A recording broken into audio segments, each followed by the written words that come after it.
Hi, my name is Alice Frost. I am a political scientist and an intelligence analyst.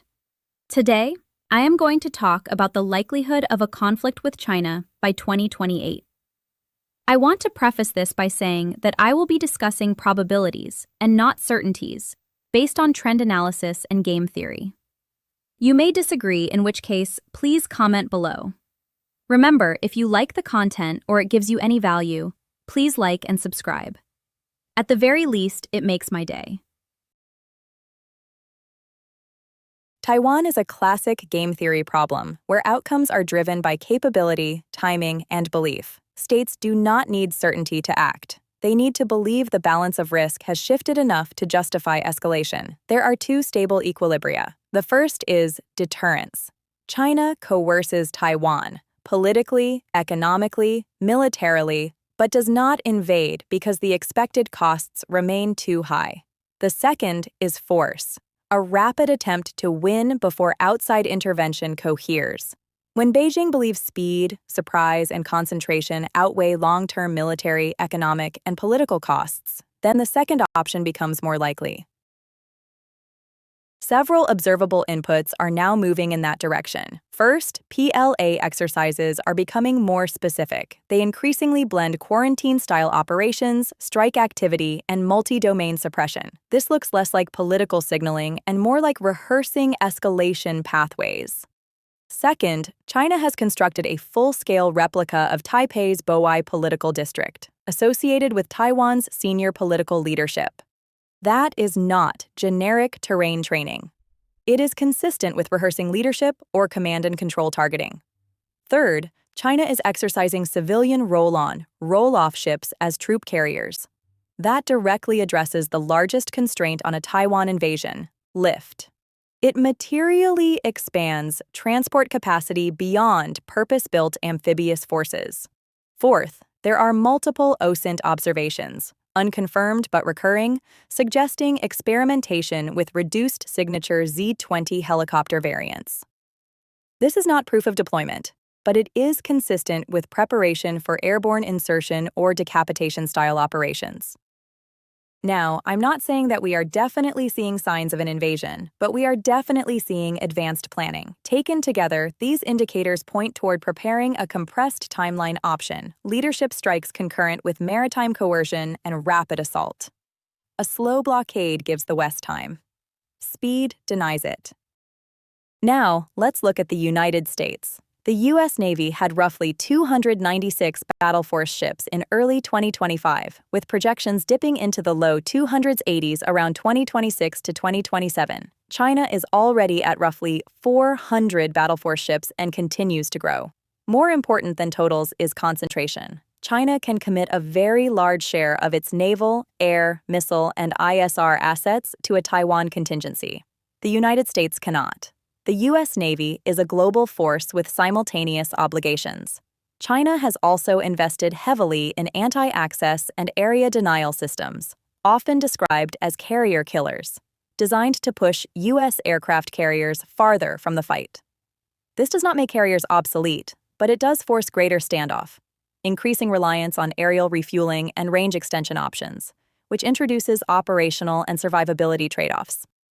Then there is munitions and industrial capacity. The U.S. was producing roughly 40,000 artillery shells per month in late 2024, aiming for 100,000 per month by mid-2026. As a benchmark for sustained high-intensity warfare, Russia is often cited at around 250,000 shells per month. China does not publish comparable production figures. However, it holds very large missile inventories and has massively expanded missile-related production infrastructure. The implication is not that the U.S. immediately runs out, but that time and scale favor the side with greater surge capacity, especially in an intense opening phase. Now add leadership and perception. A highly plausible internal Chinese intelligence line of argument is decision quality. President Donald Trump is widely perceived as easily distracted, transaction-oriented, and not detail-oriented. His actions have already alienated allies, and the national security strategy shows, at best, a lukewarm attention to Taiwanese sovereignty, suggesting the U.S. may not even come to Taiwan's aid. A very plausible internal Chinese talking point is competence and decision latency.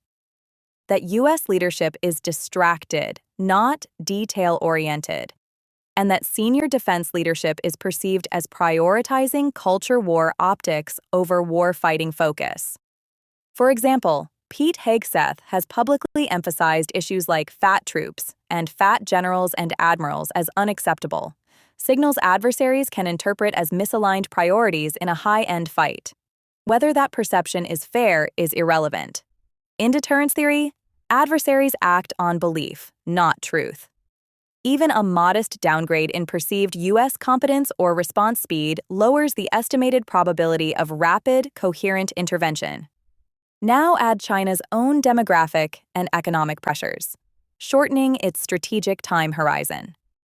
Demographically, China's population has been declining for multiple consecutive years and is aging rapidly. Roughly 22% of the population, over 300 million people, are now aged 60 or older, and that share is rising. This increases pension and healthcare burdens while shrinking the working-age population that supports growth and military recruitment.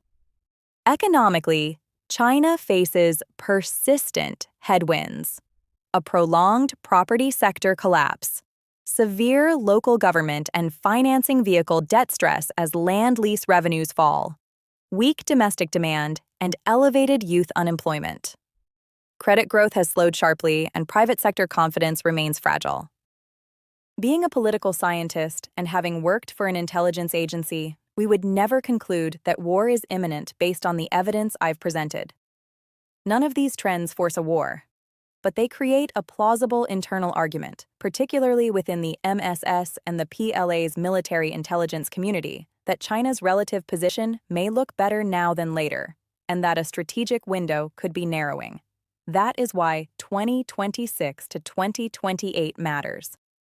PLA readiness milestones, a projected U.S. naval trough, munitions constraints, alliance uncertainty, political distraction, and demographic pressure all overlap in that period. I like doing red team thinking. This is where we imagine low probability, high impact scenarios. These are the things that keep us up at night but probably shouldn't. But quite honestly, I'm concerned. The inputs that could make force appear rational are clustering, not fading. And in deterrence theory, that alone is dangerous. Luckily, we can still prepare. But here's where I start to panic. Good leadership is far from guaranteed. Thank you guys for making it all the way to the end of the video. Yay! If you weren't bored to tears and you want to give me a bit of encouragement, please hit the like and subscribe buttons. If you have any suggestions on how I could improve these videos, please comment below. Or, if you just want to vent and tell me I'm completely crazy and that I should go back into that little hole I came from, you can do that too.